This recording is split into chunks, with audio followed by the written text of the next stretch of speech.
Okay, we'll go ahead and sort of get started with everything. So, hey, I'm David York.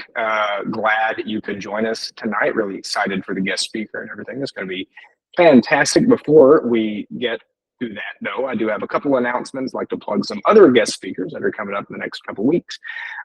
Next week we have Arissa Duval on neurodiversity and networking, which will be pretty interesting. It's called Breaking the Awkward Silence. I think it's a pretty good title. And then after that, we have Laura Williams, which is on refactoring techniques. So a little bit more of a technical talk. We are always working on more events, so make sure you sign up for the newsletter. That's the best way to get news on new events, and stay tuned to Slack. That's also a really good way to keep up with events. And for people in their modules right now, if you are attending as part of your career readiness requirement, make sure to fill out the form in the Google Classroom to get credit for attending tonight. This obviously is recorded, as you could probably tell. So if you miss part of it, you can always refer back to it. And our guest speaker tonight, Sandy, has been so kind to give us the slide deck too. So that will be a really great resource for everybody. But one real quick reminder, make sure to keep yourself muted unless you're asking a question. And definitely you can ask questions either verbally to Sandy or in the chat. So without further ado, we are joined by Sandy Barnabas, who has been in tech leadership for a decade, more than a decade, actually, at this point. He is also a mentor in the software development class, so some of you may see him quite regularly. But yeah, that's your cue, Sandy. So go ahead and take it away.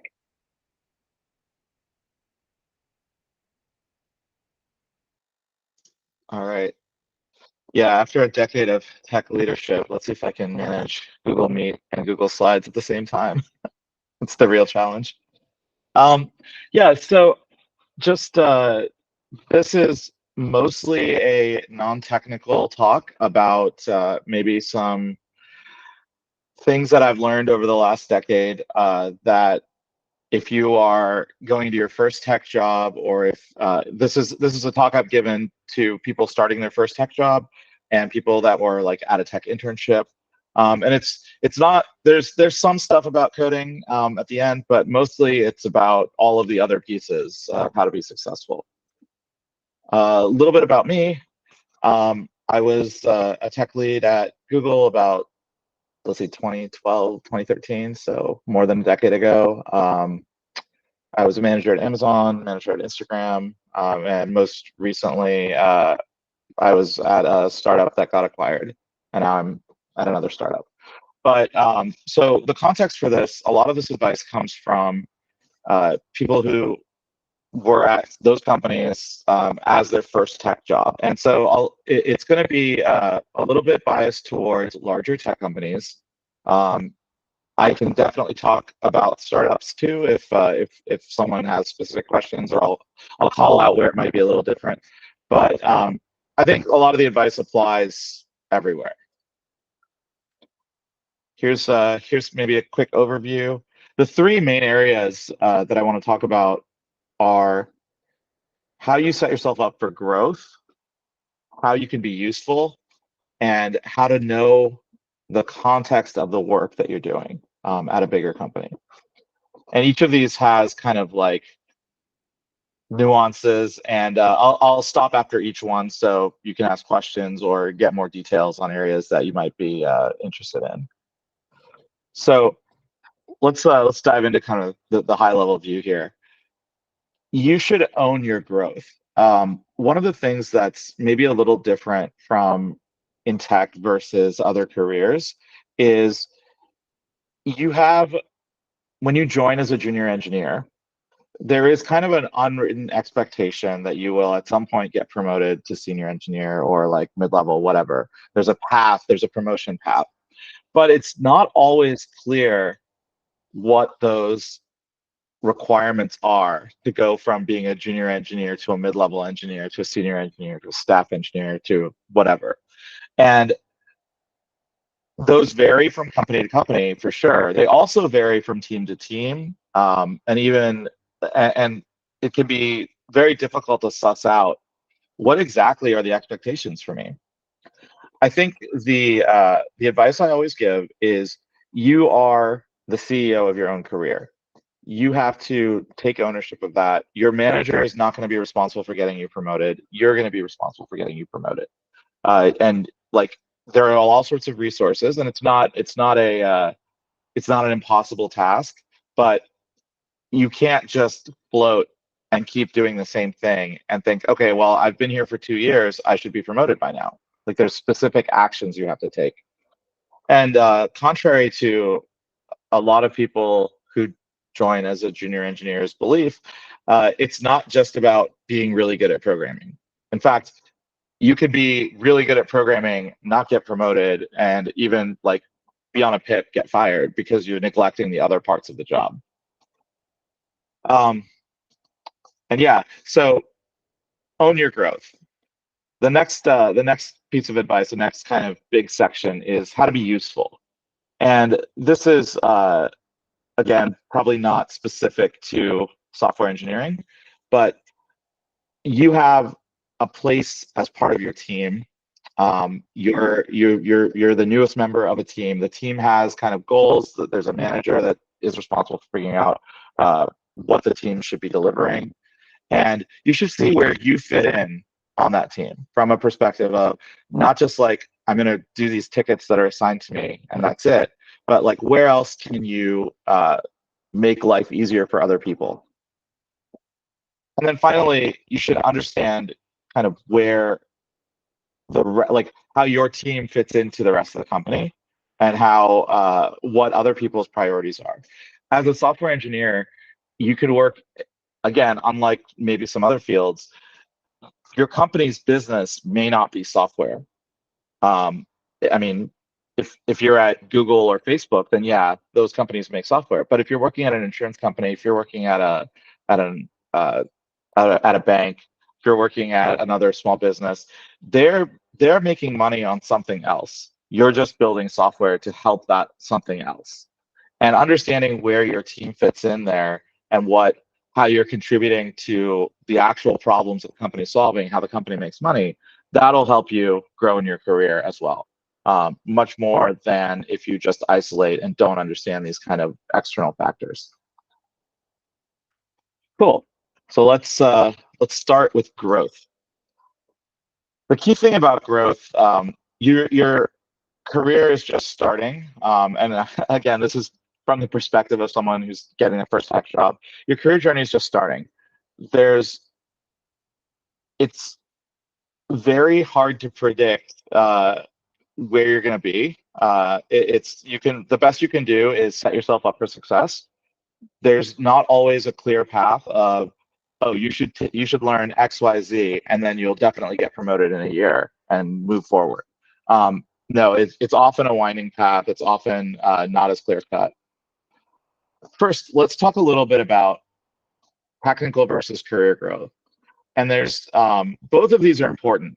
And the distinction is you can grow technically really on your own. And this slide deck won't really talk a lot about technical growth. It's kind of the mechanics of like how you do your job. So learning to code, learning more languages, getting familiar with different frameworks, building larger and more complex projects.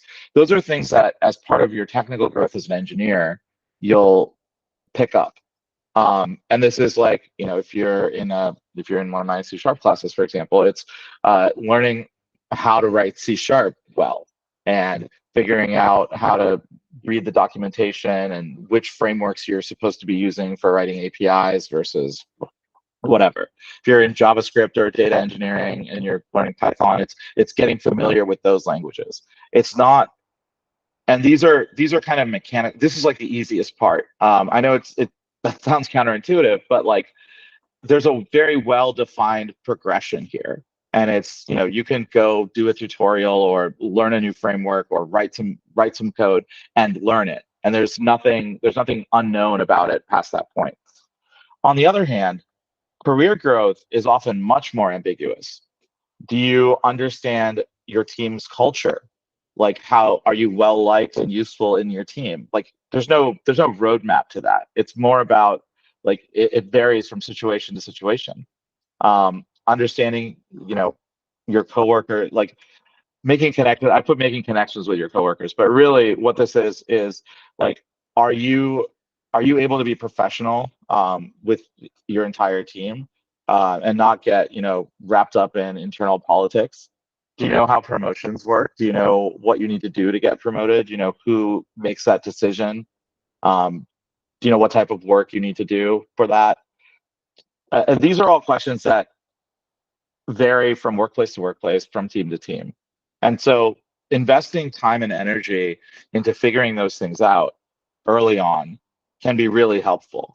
A lot of people neglect this because they're so focused on making sure that, the first bit of code that they write is error free, that they like totally miss the fact that, maybe everybody goes to lunch, a certain day, and like that's where all the socialization happens, and that's where a lot of the ad hoc communication happens.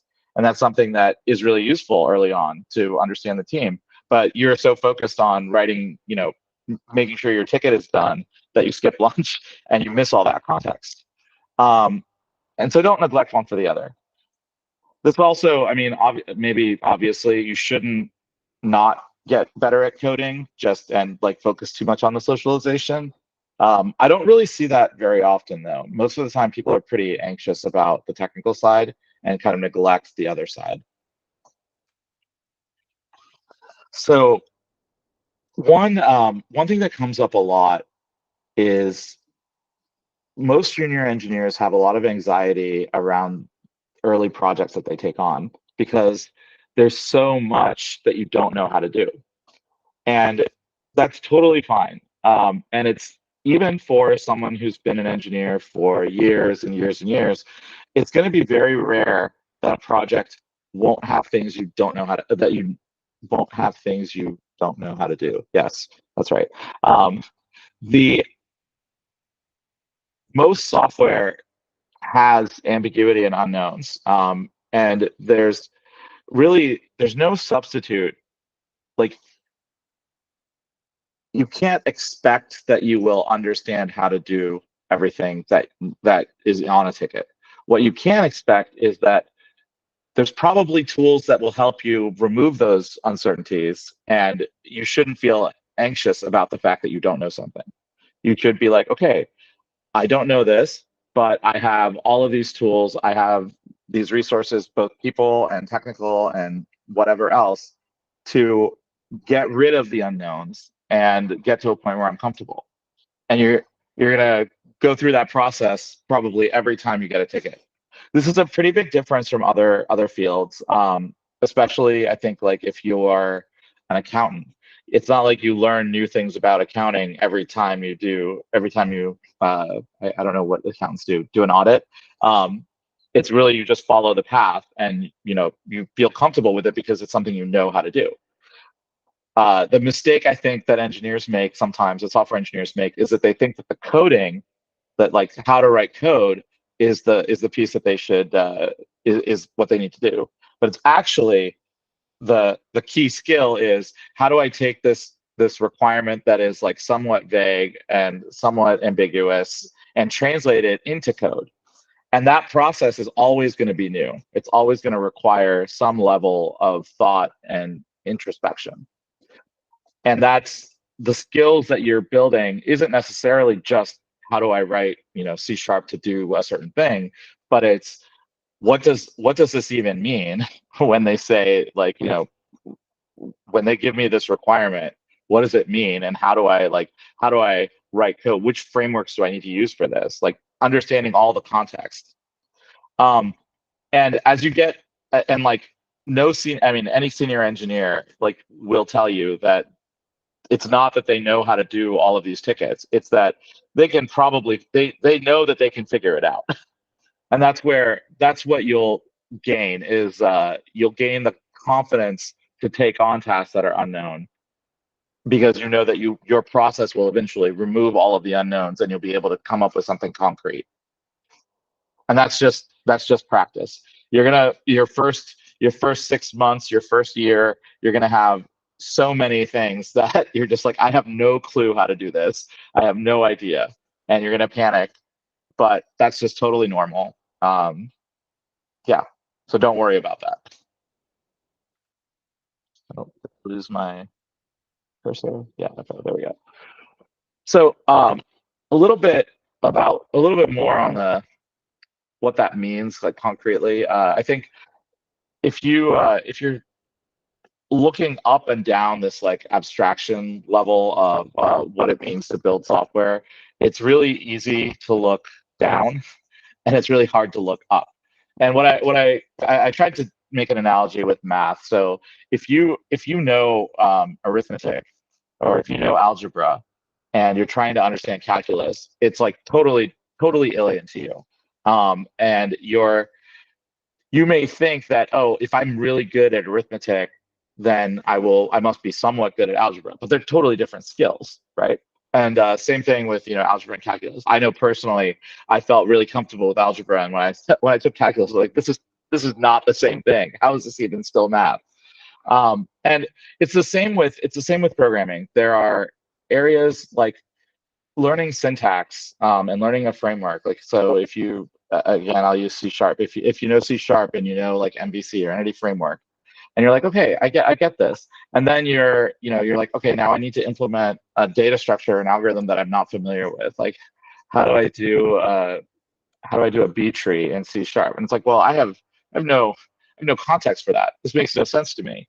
Um, but once you get to the point of like, oh, I understand what this data structure, how these like I understand how I get to use these tools. Then you look back and you're like, oh, of course, it all fits together. It makes sense now. And a lot of times when you're at that threshold looking at something new, it feels like, wow, I just am not going to be able to get this.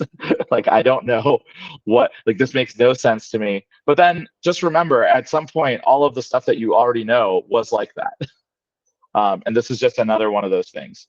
And this goes back to the kind of like dealing with the unknown.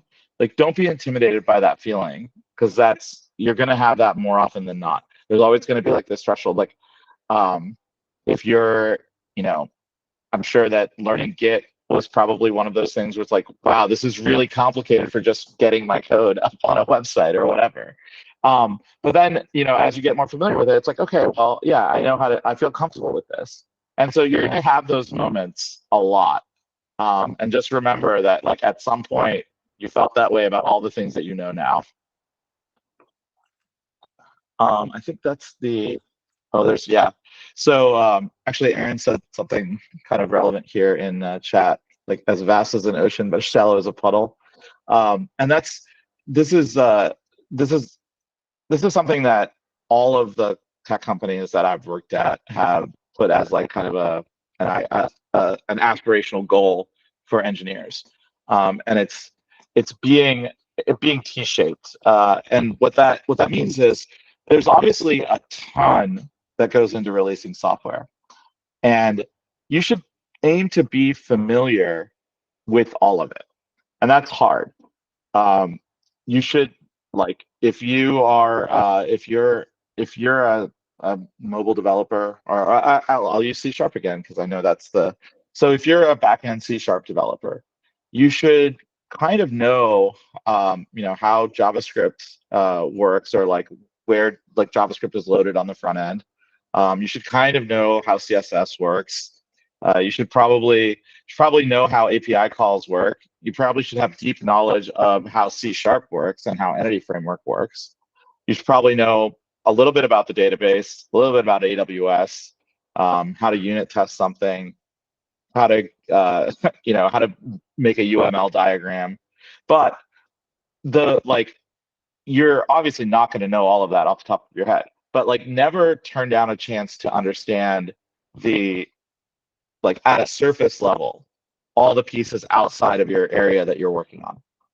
Um, this is because oftentimes you'll be asked, or there will be like kind of interactions between the places that you know and the places that you don't know. If you, for example, in C sharp, it's very possible that your issue is with the database or something. And if you know nothing about the database and you're just like, oh, I just call this and it does something and I don't know what, you're not going to be able to figure out what to do next. If you have some familiarity with it, you can maybe Google the right thing or reach out to someone who's more familiar with it to keep moving forward.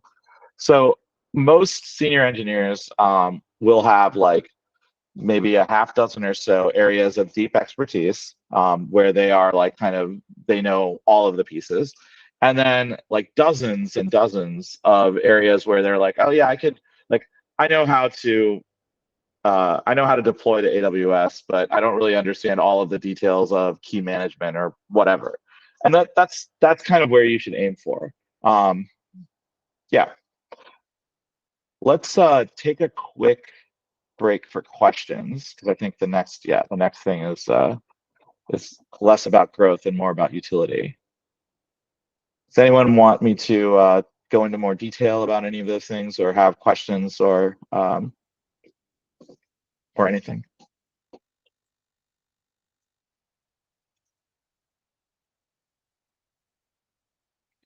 I don't. I think I would see if anyone had questions, right? Yeah, there would be a Q&A. Okay. Okay, we'll keep going.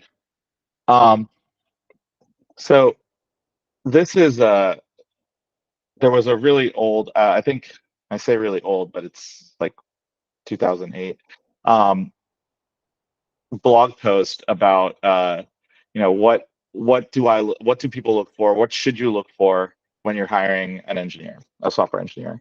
And the summary was basically someone who's smart and gets things done.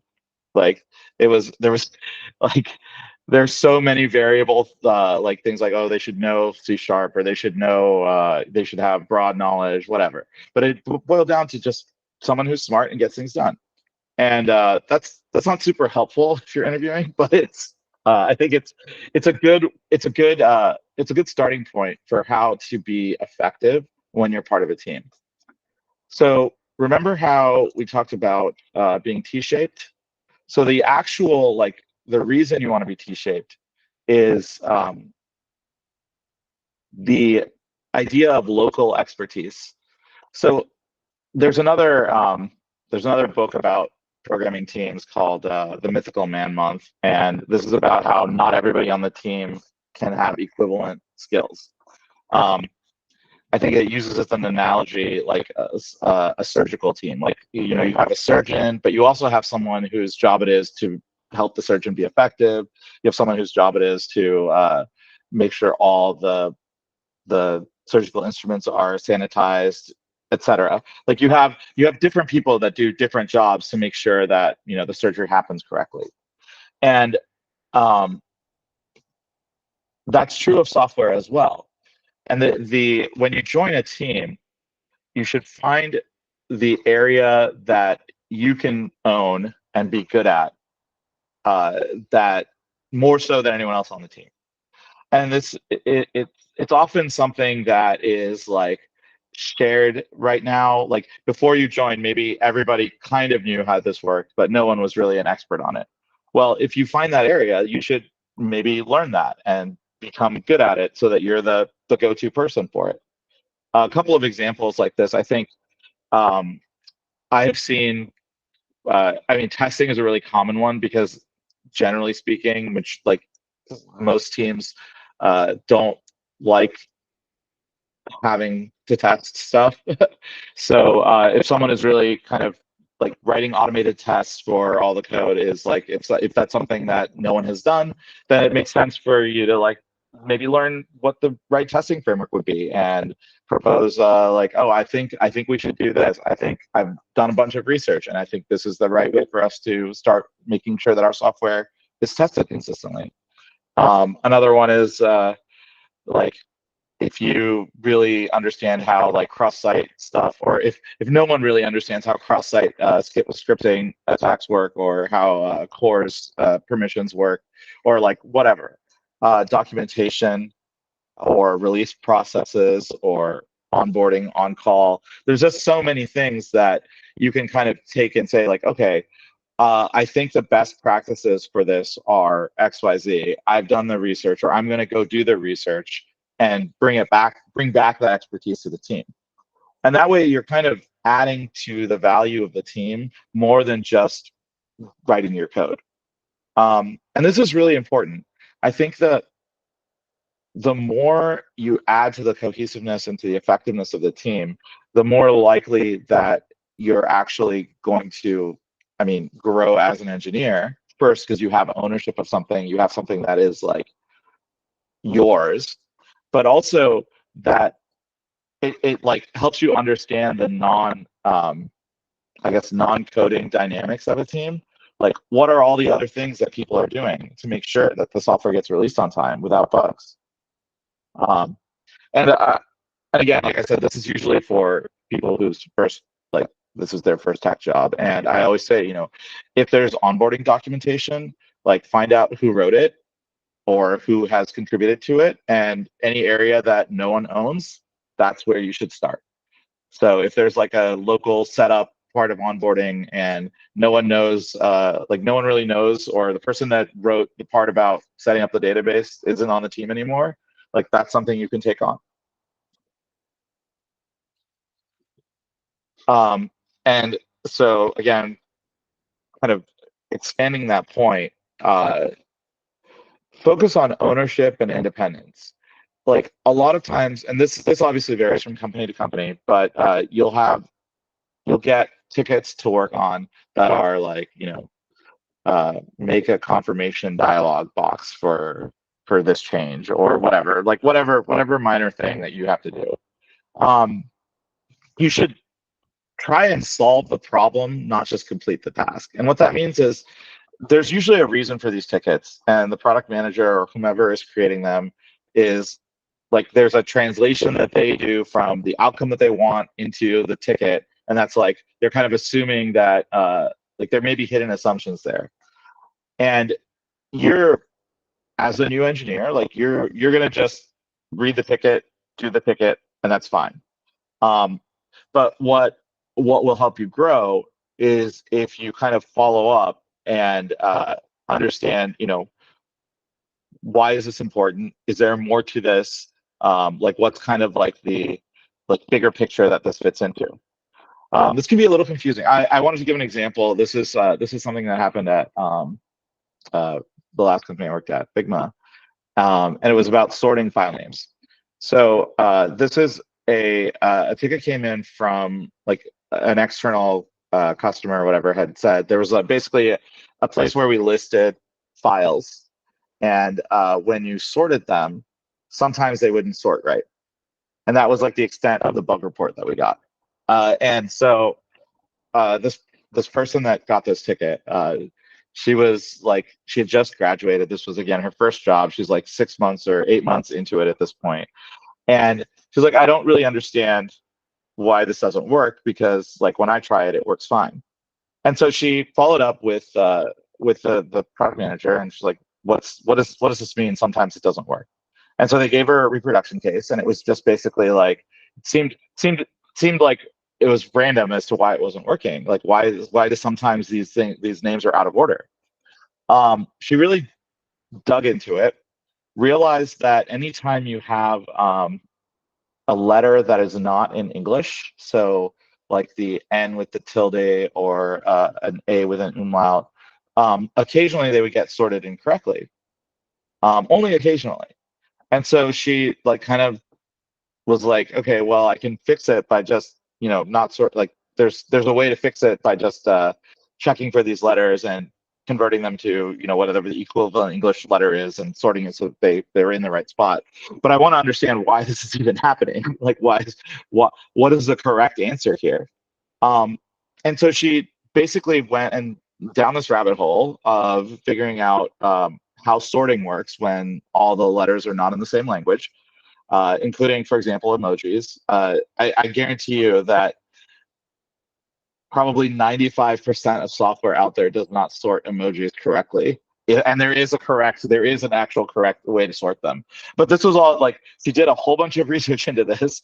Um, and it turns out that like in our entire application everywhere, we were doing this wrong. And so she like basically fixed it for our sorting file names and then also fixed it everywhere else that we sort anything to make sure that for non-English characters and also non-Unicode letters. Like there's a whole set of categories for which this thing doesn't work. And it turns out that actually solved like another bug that was like 4 years old or something because people had been using emojis to mark file statuses. Like they would end the file name with a check mark if it was done or an X if it wasn't done. And then like sometimes these would just be randomly wherever. But yeah, so that was a good example of like the kind of thought process of, well, yes, I fixed this bug, but and I don't really understand why it happened. Like it would have been, I don't think that like I was not expecting that. And I told her that I was like, I was expecting like I understand that you don't understand why it was happening, but you fixed the bug, you can move on if you want. And she was like, no, I think I need to know why this happened because if it breaks again, I'm going to get another ticket because I'm the last one that touched it and I want to figure out why this even got into this state. And I think that that attitude of like kind of diving in until you really understand something and like she kind of took ownership of it implicitly. It wasn't just, oh, I'm done with this ticket, I can move on to the next thing. It was like, oh, this is now my problem and I want to make sure that I can fix it for real. um so that's kind of the like that's the attitude you should have when you join a team. There we go. Yeah.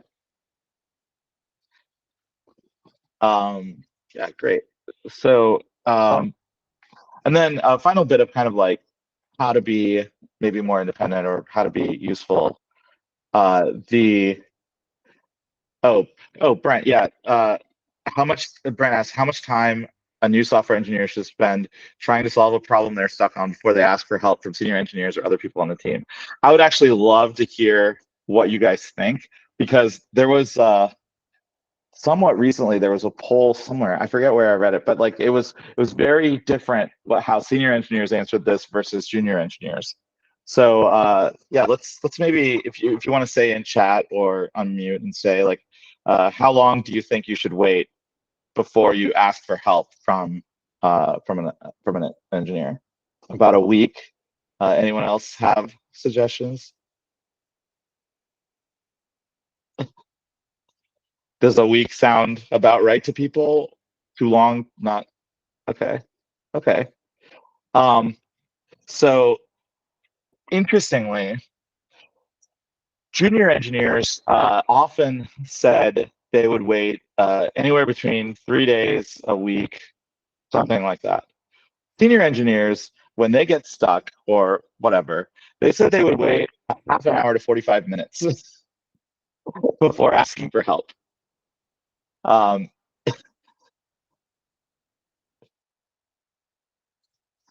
Corey, are you sure it's not the opposite? Because I think that most of the time, if you are stuck, there's two uh, there's two competing things here. One is your level of understanding, and one is the kind of like outcome. Like if you if you're uh, let's see, how do I frame this?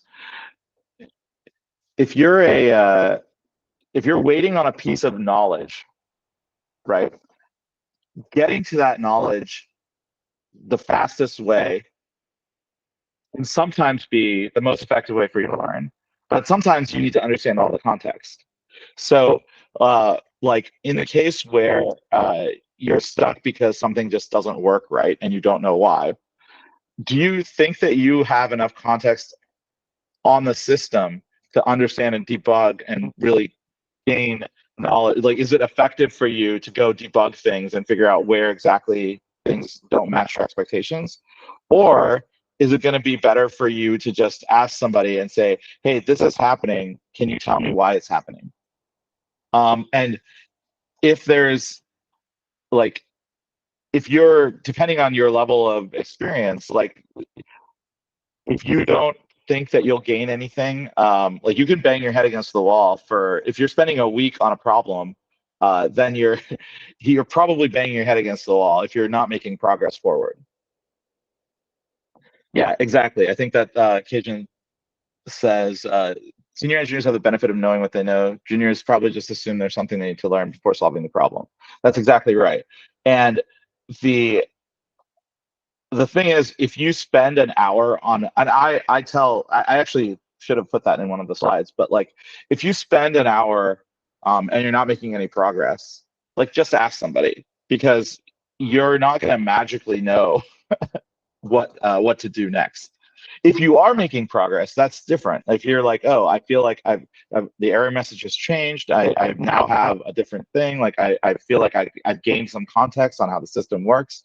Great. It's still probably good to ask for guidance on what to check next or where to go next. But I know that for one of my there was actually an engineer I managed a couple of years ago who ha had this issue where they were just much slower than the team was expecting. And it turns out they were just getting stuck on things and trying to kind of like trying to fix it themselves without asking for help. And it's like, well, we have 2 week sprints, and you're getting, a third of the work done that you kind of commit to, and like that we think is normal for a junior engineer. Like we should, there's something like we need to fix in your process. And so I just had them literally at the end of every day meet with a senior engineer like for like 10 or 15 minutes to just go over like what's the what was the high points of what you worked on today, like in terms of like what's something you got stuck on.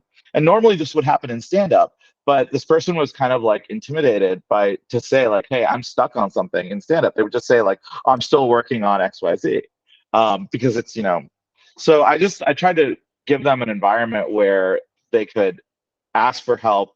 And like the other thing is like, depending on the environment, I think I as a manager try to foster what's called a no blame environment, which is to say you don't it's not there's not like finger pointing or like fault. We just try to get to a better system, like a better solution. We try to make things better. We don't focus on whose fault it is or what's not all environments are like that. I've definitely worked in toxic environments, but if your manager is reasonably good, that it shouldn't be an issue for you to ask for help. It shouldn't reflect poorly on you.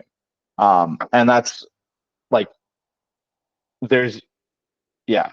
Anyway, putting this engineer in a position where they literally could just talk to one person one on one at the end of the day and be like, yeah, I really couldn't get this database query to work right. And for the senior engineer to be like, oh, that's because you're selecting from the wrong table or whatever. And that's like it saves him however much time. Definitely a thing that like, do not be ashamed of asking for help. Do not like, be proactive when you get stuck. uh, you don't have to figure everything out yourself, especially like some people learn in different ways. I personally, I like reading stuff, but other people learn by watching someone else do something. So yeah. Speaking of learning, let's see where we're, yeah, learning the processes. Oh yeah. So part of being independent is understanding how the team functions, like code reviews. This is a big one. When you I think most places will have some sort of code review process. Uh, will mostly have like kind of a way for, you're not going to be able to just push code to production on your own. Someone has to review it and approve it. like learn how that works. Just ask if you can shadow somebody, or like just get a quick primer on it. But like writing a good pull request, like don't include unrelated changes in your pull request. Write a good description, include screenshots, have tests. Like those are all things that each team has standards for. Usually, if it's a good team, they will have them written down somewhere where you can kind of like read and understand how to write a good pull request. If it's not necessarily that mature of a team, it might just be like kind of implicit that everybody does it a certain way. But you should understand that, because that's like your core like cycle is write code, make a pull request, do a code review, push to production. Um, Sprint planning is different from team to team, and this is like basically the assignment of who works on what tickets, what's the expectation. Some sprints are a week long, some sprints are 2 weeks long. There may be ones that are longer. I've never seen one longer than 2 weeks. Just like, do you need to prepare? Do you need to go through tickets and like kind of understand them beforehand, or do they do that in the meeting? Things like that are good to know. Documentation is always a big one. Usually you can assume there's no documentation or very little documentation. There are very few teams that are passionate about that.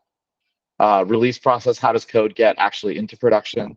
These are all going to vary from team to team, but they're all things that part of that like T-shaped knowledge. Like these are all like cultural aspects of the team that you should understand, even though they're not necessarily directly related to coding.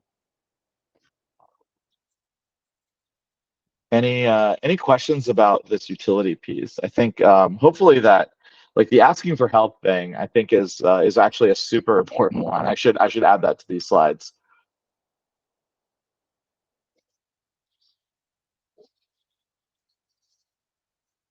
Okay, vision. This is like the maybe softest or mushiest one, because it again it varies so much from company to company. Usually, I would tailor this specifically for the company that I'm at, but yeah, like the every company has forms of communication. They have implicit culture, and the larger the company, or the larger the team or the organization, the more complicated that is.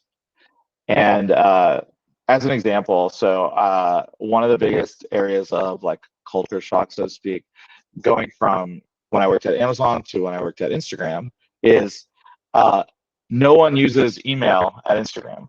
Like no one. I got, I think in the 2 years that I worked there, I had maybe 3 emails that were not auto-generated, and like one was like my welcome email. Like it was just because everything happened over chat and over like one-on-ones. Like there was just email was just not how things worked. You would, instead of emailing somebody, you'd create a group and you'd message that group. um, on the other hand, Amazon had like I would have hundreds of emails every day from various different people. So it's really like what are the things that you need to pay attention to. Most like I think most companies use Slack or Teams or whatever for chat. Uh, a good example of this is like where do you get organizational information from? And like maybe is there an all hands? Is there an email blast? Is there a live video stream? Like I don't there's lots of different ways. Um, and understanding like what's appropriate communication, like which communication method to use, is something that's very valuable. And this is basically like if you're asking a technical question at Instagram, I would post in a group for that like I help build Instagram shopping. So like we'd have commerce questions, and there's a group called like commerce platform, and I post and be like, hey, I need what is the you know what is the validation we need to do for new users so that they can accept payment, and I would post it there. In Amazon, I would send it to an email list group, like a group like commerce platform help at amazon.com or whatever. Yeah, And in other companies, like you might have a weekly office hours for that the commerce group is holding, and you'd have to join that and ask. But knowing that, like if you don't know that and you have this question, like you might just be throwing your question out into the void and not get an answer because you don't know where to ask. So understanding the mechanisms of communication is really important. Um, the last piece of this is like how to write, and this can be a whole thing in and of itself, like how to be good at writing professionally. I often say that the most important class that you can take in college to get you to be successful as a software engineer is a good English class because you do so much writing as you get more and more, more and more senior, but also as you work in larger and larger teams. Writing a good status update. You want to be concise. You want to be direct. You want to be honest. You want to be transparent, objective. You don't want to blame people, but you also don't want to hide problems. There's just a lot of things that go into writing a good status update, and that's kind of an essential skill because I mean that is how you kind of brand yourself as like remember being the CEO of your own growth. Like, how do people know what you've done?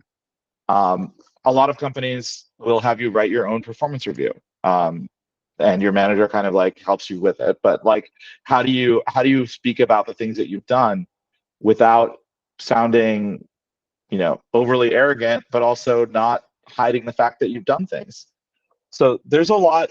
I think there's a lot there, but the and oh, the other kind of company-wide thing, I'll say that different companies definitely have different expectations on communication style as well. Um, I will share one anecdote here. There's at well, I guess two anecdotes. One is at Google when I was there. There's actually literally someone wrote an entire document on why you shouldn't say hello when you're messaging someone on chat. And like this was linked everywhere, and people would put this document in their profile because they were like, don't message me and say hello and then wait for me to respond and then ask your question. Just ask me your question. I don't like I'm not trying to be like, you don't need to be that polite. Just I look at my chat once every hour, and if you're waiting for a response, you're going to be waiting for a long time. And this document was called No Hello, and it was literally like people would put it in their profile as "Don't message me hello," and that was just part of Google culture.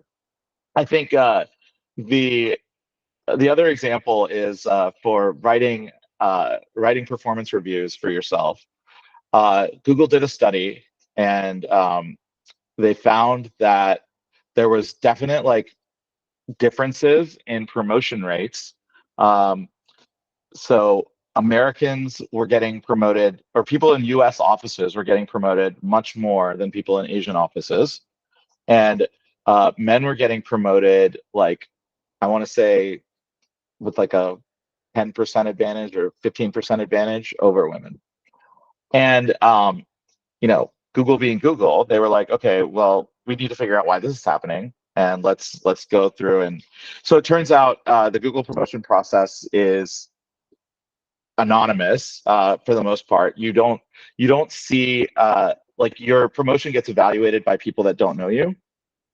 It's like your manager maybe submits it, but the committee is all people that don't know specifically who you are, and it's anonymized, and they just read like the description of what you've done, and they decide if it's worth promoting you or not. It turns out that Americans, or I shouldn't say Americans, people in U.S. offices spoke much more positively about themselves than people in Asian offices. And like I guess the style of writing out of like the Shanghai office, the Tokyo office, was much more reserved and did not highlight accomplishments nearly as much. So when they were being compared of like, okay, these are the two packets we have, which one should we promote? The one that was US based would get a much higher chance of being promoted because it was much more um, direct about what it had accomplished. And similarly, there was a similar uh, bias against women because women wouldn't nominate themselves for promotion at the same rate, and it was just like they would assume that their manager would like kind of tell them to do that. So Google obviously fixed this by on the remote office side by providing templates for people to like check like make sure you're writing in this style, and then would send out an email reminder to basically everyone, reminding them to nominate themselves for promotion. And that actually removed the gender gap by just reminding people to, hey, you have to nominate yourself for promotion. You can't just wait for your manager to do it. So those two examples, just company communication styles can be very different. You should make an effort to learn them, make an effort to be good at that. Uh, Speaking of managers, yeah, so this is something I tell all of my direct reports, like the first time that I like my first one-on-one with someone, I'm like, you have to tell me how to help you. And again, this varies. If you have a bad manager, this may not help. But if your manager is like reasonably competent, you should be able to kind of structure talks to get the most out of them.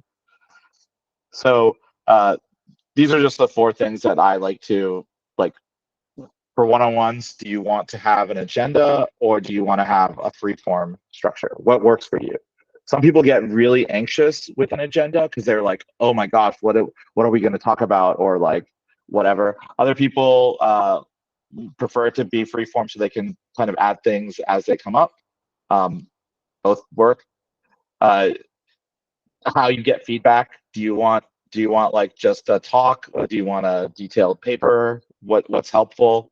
Do you want communication to be explicitly scheduled or ad hoc? This is something I actually have to like unlearn, because I'm a big ad hoc communicator. I like to say, hey, do you have 5 minutes for a chat? Let me give you this information and whatever. And some people find that very they find that kind of negatively, or they react to that negatively because they get stressed out about it. And so for those people, I'm like, okay, I will make sure to schedule I will send you a calendar invite. I'll put a summary there. That way you won't be nervous about the talk that to me is just like a quick catch up.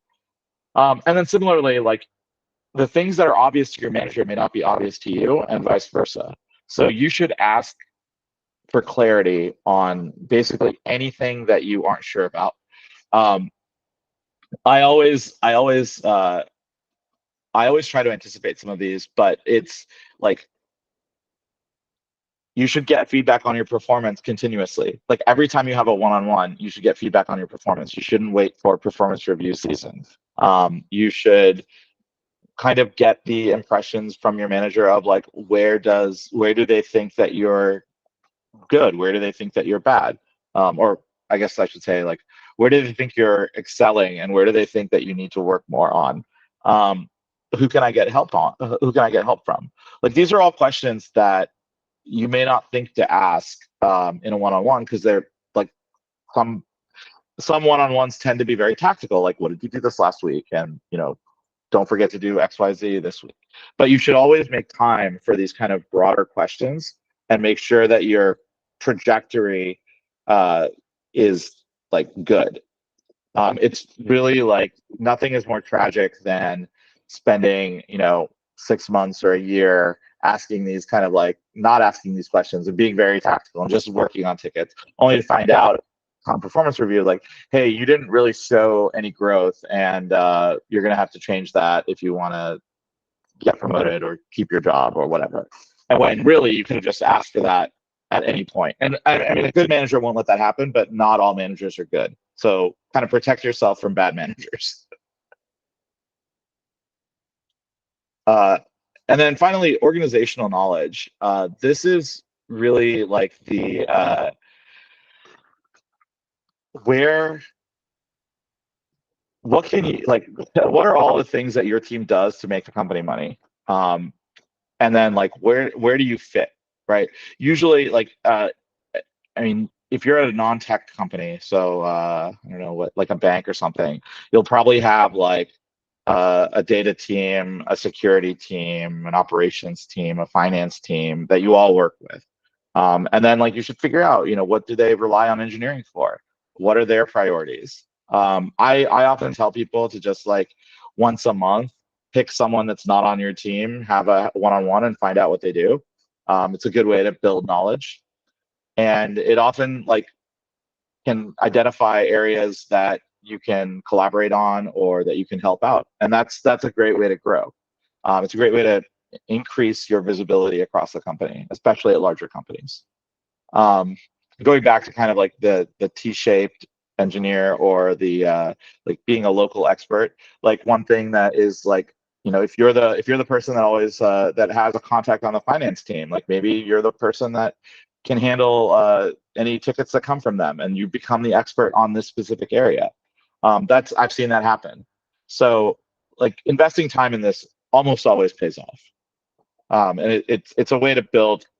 I guess job security is kind of like a weird way to put it, but like it makes you less likely to be, like, oh, we don't know who this person is or what they do, so let's get rid of them.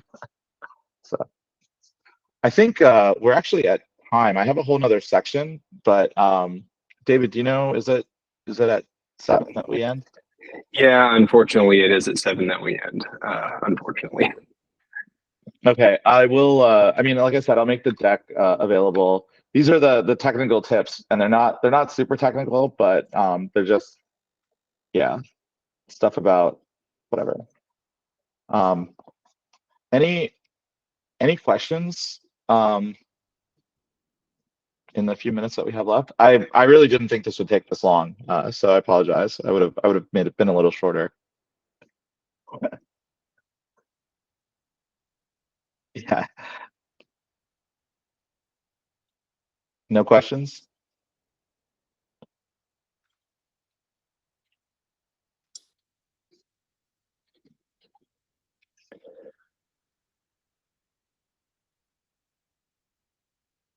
Aaron, yeah, how do you handle toxic environments? That's a good question, and I think that there's two types of toxic environments in my opinion.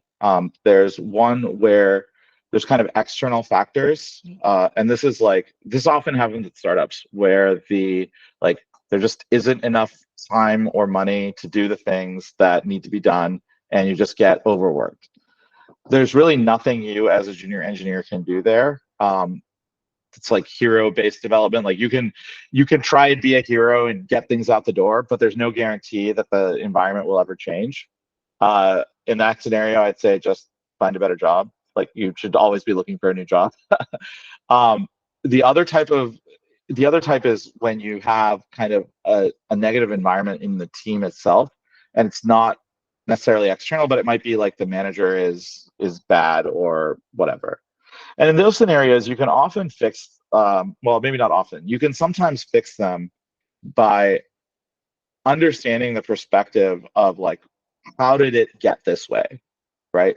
And for example, Amazon is notorious for this. And they have like software engineering at Amazon can be terrible if you have a bad manager. And the reason is because they do not have they don't value individual contributions or individual like health.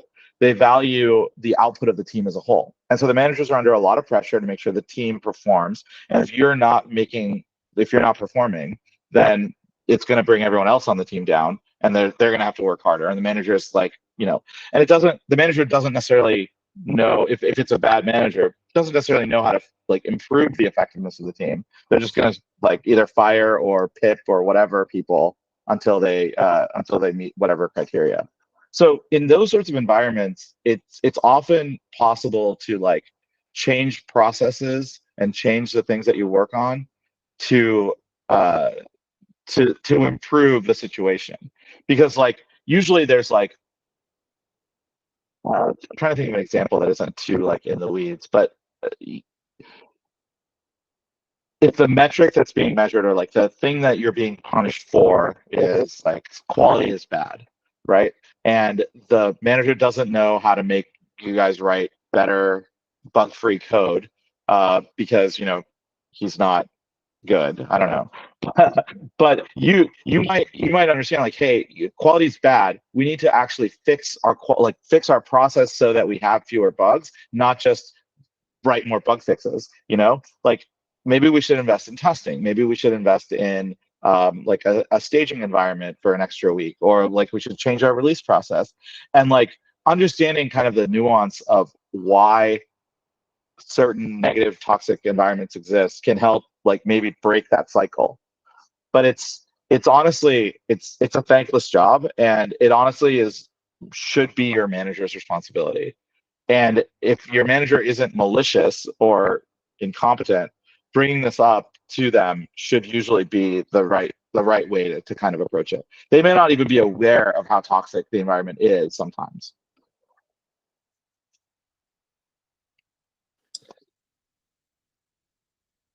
No, I mean, and that's exactly right. No project can be bug free, but your process should be able to your quality expectations should be realistic, and not and reflect kind of the amount of energy you're putting into building that.